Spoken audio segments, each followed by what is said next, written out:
Tara, game! Sunday afternoon. Testing naman tayo ng ibang setup. So, sa atin naman nakatutok. Nung isang araw kasi, nakakita ko sa DJI Osmo Action Group ng for sale na adventure pack ng Action 4. So nagtry ako mag-shoot ng offer. Sabi ko, open ba sir for swap ng X3?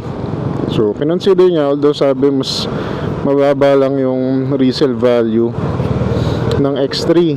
Sabi ko kasi sana straight swap. Tapos hindi kami nagkasundo, pero may nag-PM sa akin na gusto niya or willing siya ng yun nga, swap sa Action 4 niya, adventure pack din. So napapaisip ako nung inalok ko naman kasi nung una, hindi pa rin ako sigurado, no, kung game ba talaga yon. So nagtry ako ng mga setup kung na gagawin nating second camera to. And ngayon, test natin siya sa totoong buhay.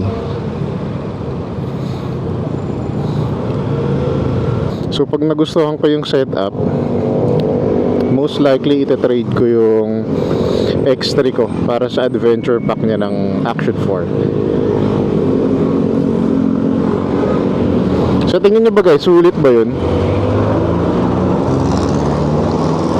Kailangan ko lang ng inyong thoughts. Yung kausap ko naman is, sabi naman niya hindi naman daw siya rush. So sabi ko kasi babalikan agad kita.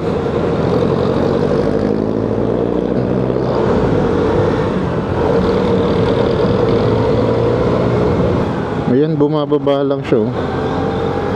Hirap lang.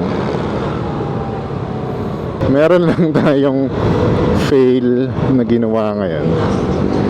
Tinawagan ako ni mama. Sabi niya, lisensya mo na iwan. so ngayon pabalik tayo ng bahay. Sana wala tayong makitang checkpoint. Kasi kagabi ginamit ko yung kotse, kaya nandun pala sa sasakyan yung lisensya ko.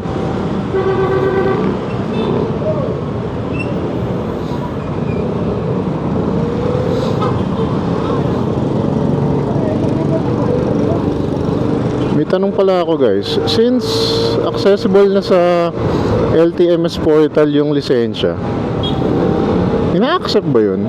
Wala akong nakukuha pang sagot dun eh.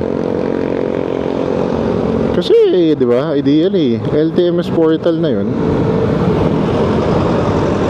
so legit naman yun. May naka-experience na ba sa inyo na naiwan yung lisensya, pinakita nyo yung LTMS portal copy ng lisensya, since nakikita na yun doon, di ba? Kumbaga digital copy niya, tinatanggap kaya yun kung sakaling makapadaan ka sa checkpoint na naiwan mo yung lisensya mo, di ba? Kasi parang ganun lang din naman yan eh. Kung di ako nagkakamali, sa US or sa ibang bansa pwede yun na digital copy. Kung hindi man, sana maging available yung ganun, ano. Alright, license secured.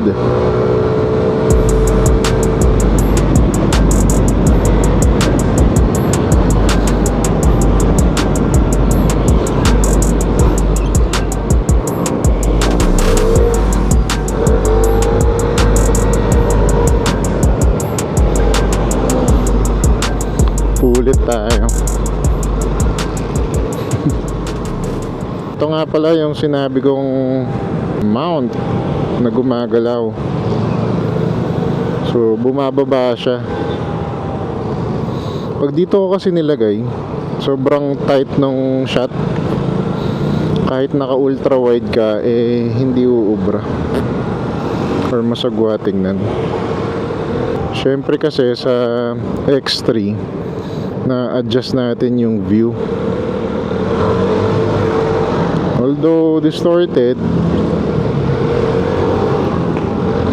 kita naman yung malawak. Maambon na naman, mukhang basa na naman tayo.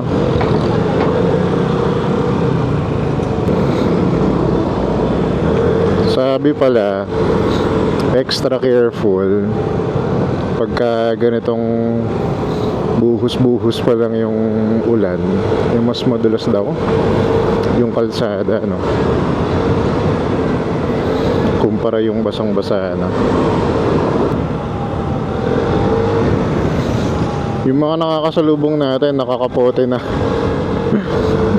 Baka malakas na yung ulan dun sa dadaanan natin.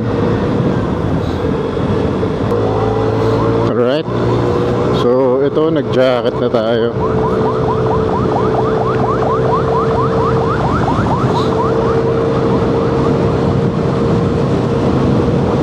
Pick up lang muna tayo ng hapunan. El Poco Cantina. Isa to sa favorites natin, ano, Mexican dish, ganyan. Burrito, tacos, nachos. Masarap sa kanila. Estrada. Yan, located sila dito sa Estrada Street sa Manila.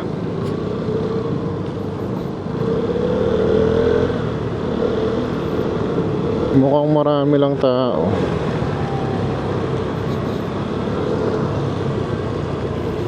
Oh no.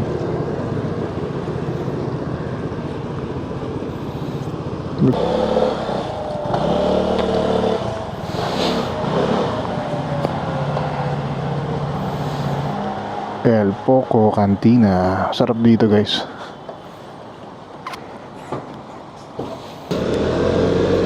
Hapunan secured. So, order tayo ng burrito and naked burrito. Tingnan natin mamaya kung mapicturean ko pa bago ko kainin.